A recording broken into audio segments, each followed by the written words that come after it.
Hi friends, welcome back to my channel. ఇప్పుడు మనము పల్లీలతో బర్ఫీ తయారు చేసే విధానము చూసేద్దాము. పల్లీలు హెల్త్కి చాలా మంచిదండి. ప్రతి ఒక్కరు కూడా ట్రై చేయండి, చాలా టేస్టీగా బాగుంటాయండి. ఇప్పుడు ముందుగా స్టవ్ ఆన్ చేసేసుకుందాము. కడాయి పెట్టేసుకుందాం. కడాయి హీట్ అయిన తర్వాత నేను 2 కప్స్ పల్లీలు తీసుకున్నాను. స్టవ్ను మీడియం టు సిమ్లో పెట్టుకొని వేయించుకోవాలి. వీటిని ఈ విధంగా కలుపుతూ వేయించుకోవాలి. చూడండి, ఇప్పుడు ఇవి ఒక ప్లేట్లోకి తీసేసుకుందాము. ఇవి చల్లారనిద్దాం, పక్కన పెట్టేసుకుంటున్నాను.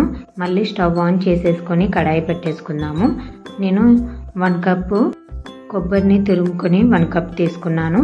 ఇది సిమ్లో పెట్టేసుకొని మంటను వేయించుకోవాలి. కలుపుతూ ఉండాలి, లేకుంటే అదంతా కూడా మాడిపోతుంది. అందుకోసం కలుపుతూ ఉండాలి. ఒక 2-3 మినిట్స్ వేయించుకోవాలి. ఇప్పుడు దీన్ని ఒక ప్లేట్లోకి తీసేసుకుందాము. ముందుగా మనం పల్లీలను వేయించి పక్కన పెట్టేసుకున్నాం కదా, వాటి పొట్టు మొత్తం తీసేసుకున్నాను. ఇప్పుడు ఇవి ఒక మిక్సీ జార్లోకి తీసేసుకొని మిక్సీ పట్టేసుకున్నాను. ఇది అంతా కూడా కొబ్బరి తీసుకున్న ప్లేట్లోకి వేసేసుకుంటున్నాను. ఇప్పుడు ఇందులో మనము మిల్క్ పౌడరు నేను 2 టేబుల్ స్పూన్స్ వేసేసుకుంటున్నాను. ఇది కావాలంటే మీరు స్కిప్ చేయొచ్చు. ఇందులో ఇలాచీ పౌడర్ కూడా 1/2 టేబుల్ స్పూన్ వేసేసుకొని ఇది మొత్తం కూడా కలిసే విధంగా కలుపుకోవాలి. ఇప్పుడు మనము మళ్ళీ స్టవ్ ఆన్ చేసేసుకుందాము.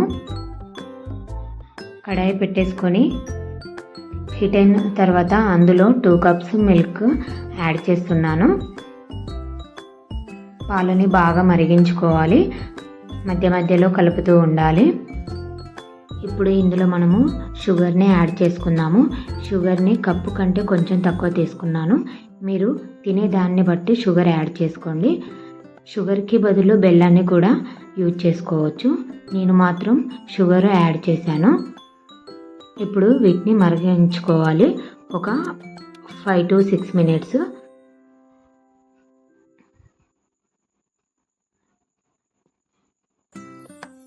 పాలన్నీ ఈ విధంగా మరిగిన తర్వాత మనము రెడీ చేసి పెట్టుకున్న పల్లి పొడిని ఇప్పుడు ఇందులో వేసేసుకుందాం. కొంచెం కొంచెం వేసుకుంటూ కలుపుకోవాలి.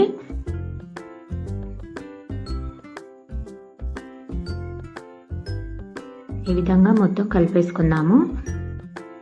ఇప్పుడు మంటని మీడియం టు సిమ్లో అడ్జస్ట్ చేసుకుంటూ దీన్ని చేసేసుకోవాలి.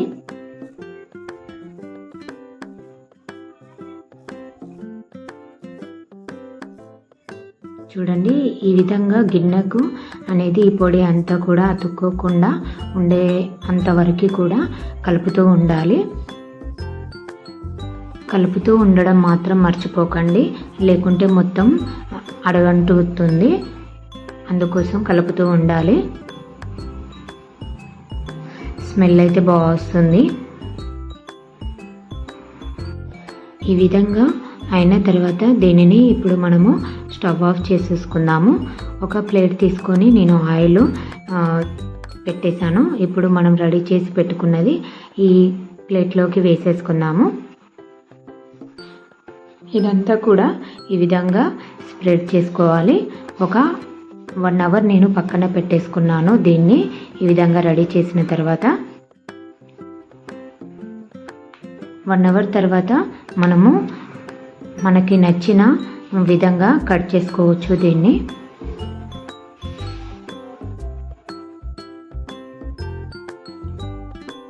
ఈ విధంగా కట్ చేసి పెట్టేసుకున్నాను. నేను రెడీ అయిపోయాయండి పల్లీ బర్ఫీ. మా వీడియో కనుక నచ్చితే లైక్ అండ్ సబ్స్క్రైబ్ చేయడం మాత్రం మర్చిపోకండి. అదేవిధంగా షేర్ కూడా చేయండి. Thank you.